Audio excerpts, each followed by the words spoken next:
चिड़िया की दो बेटियां थी। बड़ी का नाम गुड़िया और छोटी का नाम सोनो था। चिड़िया की बड़ी बेटी गुड़िया अपनी बहन से बहुत प्यार करती थी, मगर छोटी हमेशा हर काम में जिद करती थी। वो हमेशा अपनी बड़ी बहन से लड़ाई करती।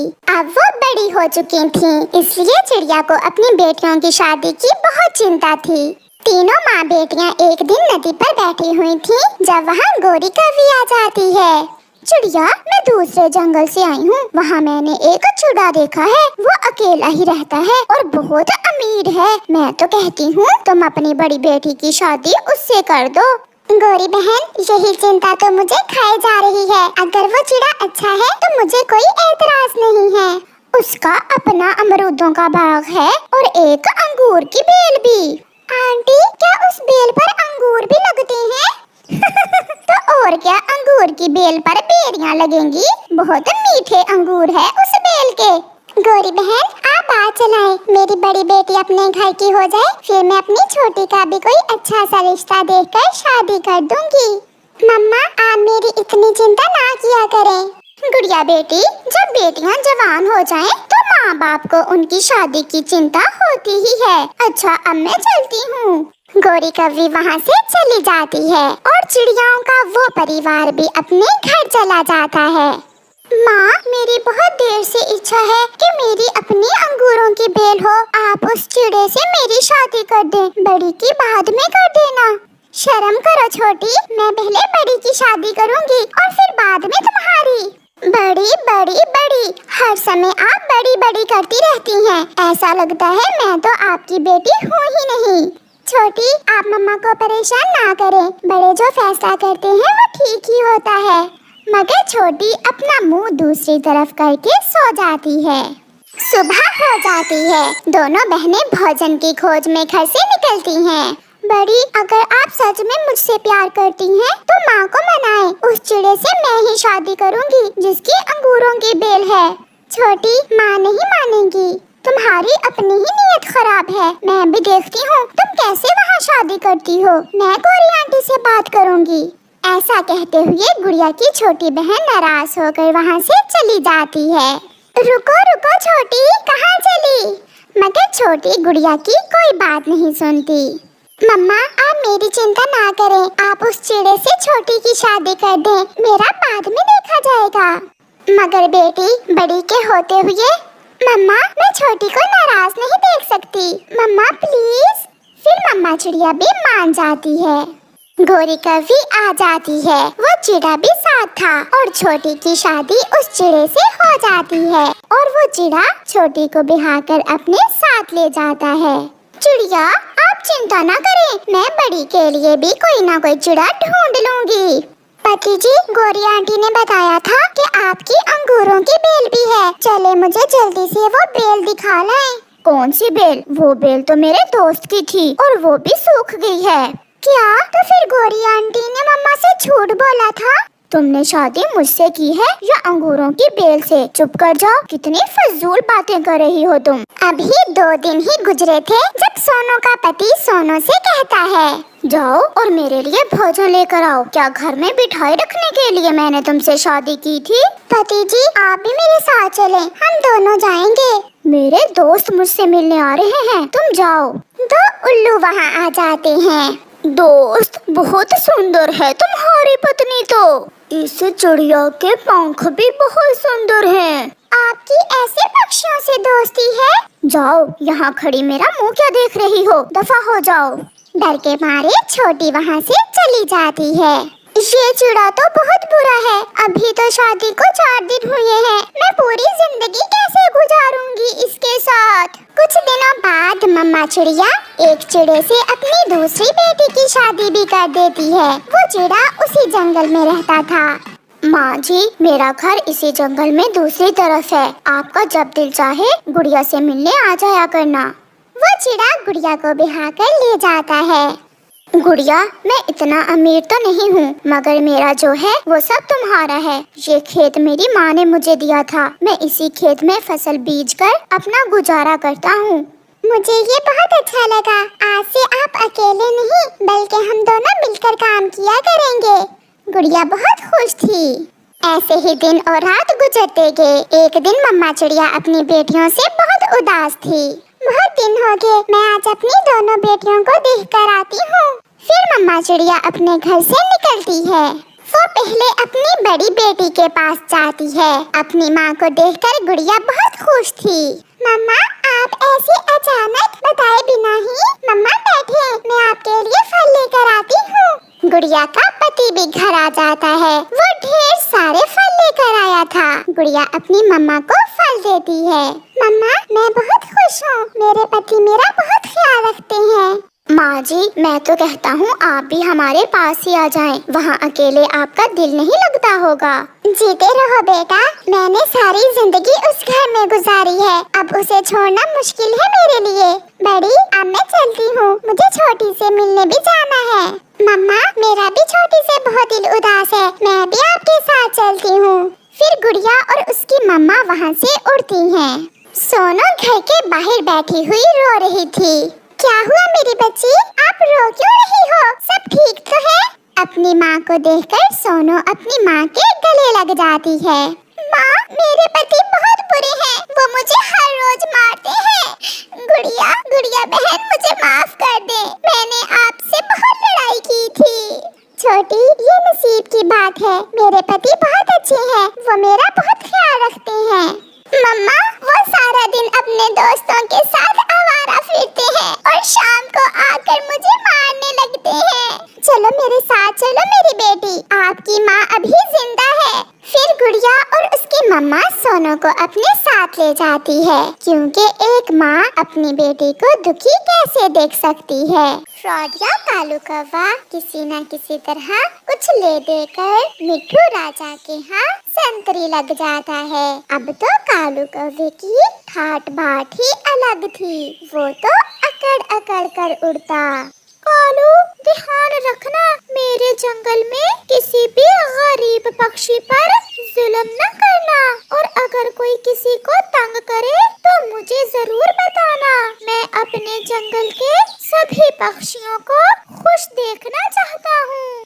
राजा जी, आप चिंता न करें, अब आ गया है ना कालू कौवा। मैं कोई साधारण कौवा नहीं हूँ। मैं पक्षियों का बहुत ध्यान रखूंगा, और अगर कोई किसी को तंग करेगा तो तुरंत आपको आकर बताऊंगा।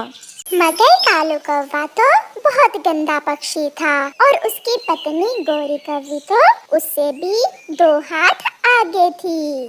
कालू, ऐसे किसी को कैसे पता चलेगा कि मेरा पति राजा जी के यहाँ संतरी लग गया है? चलो किसी कमजोर पक्षी को देखकर डराते हैं।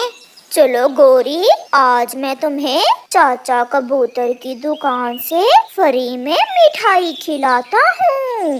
फिर गोरी कौवी और कालू कौवा चाचा कबूतर की दुकान की तरफ जाते हैं। ओए कबूतर, जल्दी से मुझे गरम गरम गुलाब जामुन दो।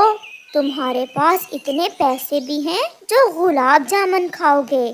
चाचा कबूतर, शायद तुम जानते नहीं हो, मेरे कालू जी राजा जी के यहाँ संतरी लग गए हैं। सीधे से गुलाब जामुन दो, वरना अभी तुम्हारी ये दुकान मैं यहाँ से उठवा दूंगा। बड़े देखे हैं मैंने तुम्हारे जैसे संतरी। चल भाग यहाँ से, बड़ा आया फ्री में गुलाब जामुन खाने वाला। कालू कौवा जान जाता है कि अब चाचा कबूतर के यहाँ उसकी दाल नहीं गलने वाली, इसलिए वो गोरी कौवी से कहता है, चलो गोरी, इसे तो मैं बाद में देख लूँगा। फिर कौवा और कौवी वहाँ से चले जाते हैं। घर जाकर गोरी कालू कौवे से कहती है, कालू, ऐसे ये पक्षी हमसे डरने वाले नहीं हैं। तुम किसी तरह राजा जी को साथ लेकर एक चक्कर जंगल का लगाओ, ताकि ये सब पक्षी तुम्हें राजा जी के साथ देख लें। फिर देखना ये कैसे तुमसे डरते हैं। ये मुश्किल काम नहीं है, मैं आज ही राजा जी से बात करता हूँ। फिर कालू कौवा तोते राजा के पास जाता है और कहता है, राजा जी चले, आज मैं आपको सारे पक्षियों के घर दिखाता हूँ। चलो संतरी, मैं भी चाहता हूँ कि मुझे अपने राज्य के सारे पक्षियों का पता हो। फिर कालू कौवा तोते राजा को साथ लेकर जंगल में निकल जाता है। राजा जी ये चिड़िया का घर है और वो सामने कबूतर चाचा की मिठाई की दुकान। चाचा कबूतर की दुकान पर बैठे सारे पक्षी कालू कौवे को राजा जी के साथ जाता हुआ देख लेते हैं। कबूतर चाचा, वो देखो, कालू कौवा राजा जी के साथ जा रहा है। मुझे पता है, वो राजा जी के पास संतरी लग गया है। हमारे राजा जी बहुत अच्छे हैं, वो सबके साथ न्याय करेंगे। ऐसे राजा जी को देखकर सब पक्षी बातें कर रहे थे। फिर दूसरे दिन कालू कौवा और उसकी पत्नी मुफ्त में भोजन खाने का कोई नया उपाय ढूंढते हैं। कालू, तुम चिड़िया के पास जाकर उसे डराओ। वो कमजोर चिड़िया तो जरूर तुमसे डर जाएगी और तुम्हें अपना भोजन दे देगी। अब तो पूरे जंगल को पता चल गया है कि मैं तोते राजा का संतरी हूँ। मैं अभी चिड़िया के पास जाता हूँ। फिर कालू कौवा छोटी चिड़िया के घर जाता है। चिड़िया, राजा जी का आदेश है कि जंगल में भोजन की बहुत कमी है और जिस पक्षी के भी पास एक से ज्यादा बच्चे हैं उन्हें मार दो। ये सुनकर चिड़िया की तो जान ही निकल जाती है।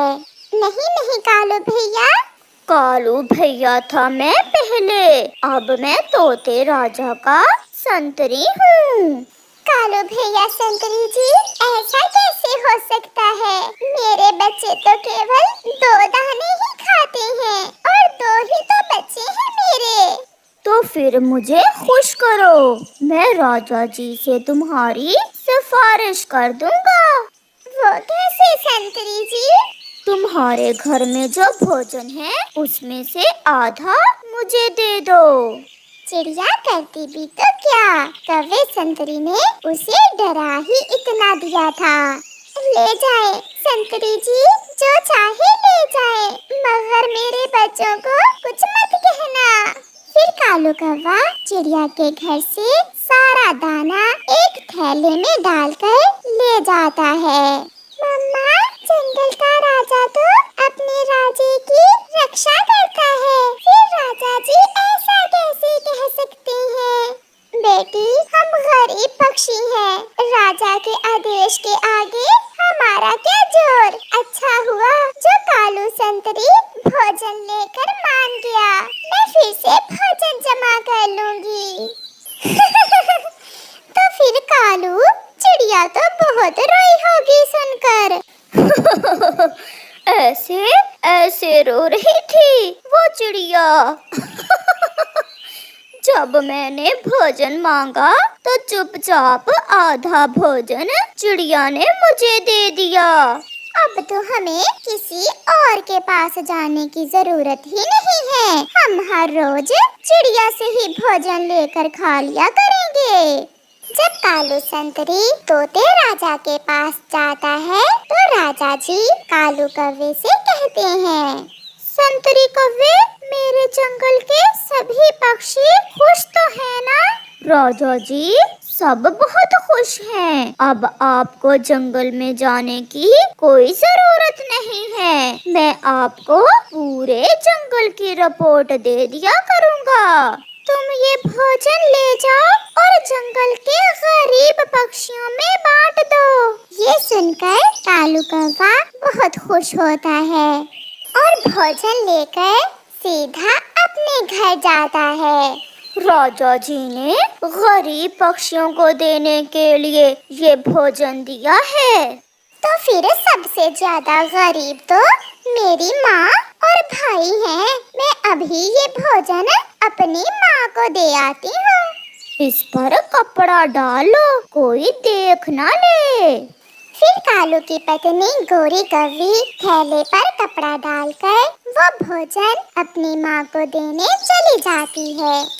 ऐसे ही दिन और रात गुजरते गए। कौवा हर काम गलत करता और अपना संतरी होने का नाजायज फायदा उठाता। एक दिन तो वो चिड़िया से मीठा फल भी छीन लेता है। राजा जी ने कहा है कि मीठा फल पूरे जंगल में केवल कालू संतरी ही खा सकता है। ले जाए संतरी कौवे, ये फल आप ले जाए, मगर मेरे बच्चों को कुछ न कहना। कौवा वहाँ से चला जाता है। अपनी दुकान पर बैठा कबूतर चाचा ये सब देख रहा था। वो चिड़िया के पास जाता है। चिड़िया, वो कौवा तुम्हारा फल क्यों छीन कर ले गया? चिड़िया कबूतर चाचा को सारी बात बताती है। वो झूठा है, एक राजा ऐसा नहीं कर सकता। वो मेरे पास भी गुलाब जामुन लेने आया था, मगर मैंने तो उसे भगा दिया। तो फिर वो मेरे बच्चों को मारने वाली बात भी झूठ बोल रहा था। चलो हम राजा के पास जाकर उन्हें सारी बात बताते हैं। मगर कबूतर चाचा। चिड़िया, डरो ना, तुम मेरे साथ चलो। फिर चिड़िया कबूतर चाचा के साथ तोते राजा के पास जाती है और चिड़िया तोते राजा को सारी बात बताती है। राजा जी, हम गरीब पक्षियों का जीना हराम कर दिया है आपके संतरी कौवे ने। ये सब सुनकर तोता राजा बहुत गुस्से में आ जाता है। उल्लू संतरी, जल्दी से कौवे संतरी को बुलाओ। उल्लू तुरंत जाकर कालू कौवे संतरी को बुला लाता है। राजा जी के पास चिड़िया और कबूतर चाचा को बैठे देख कालू सब समझ जाता है। कालू संतरी, क्या जो चिड़िया ने कहा है वो सच है? राजा जी, ये सब मेरी पत्नी ने मुझसे करने को कहा था, मुझे माफ कर दें। फिर तोता राजा कौवे की पत्नी गोरी को बुला लेता है और दोनों को पिंजरों में बंद करके कैद कर देता है और उन्हें बुरे काम की सजा मिलती है। कौवा और कौवी कैद में रो रहे थे। कालू जी, इससे अच्छा तो था कि तुम संतरी ना ही लगते।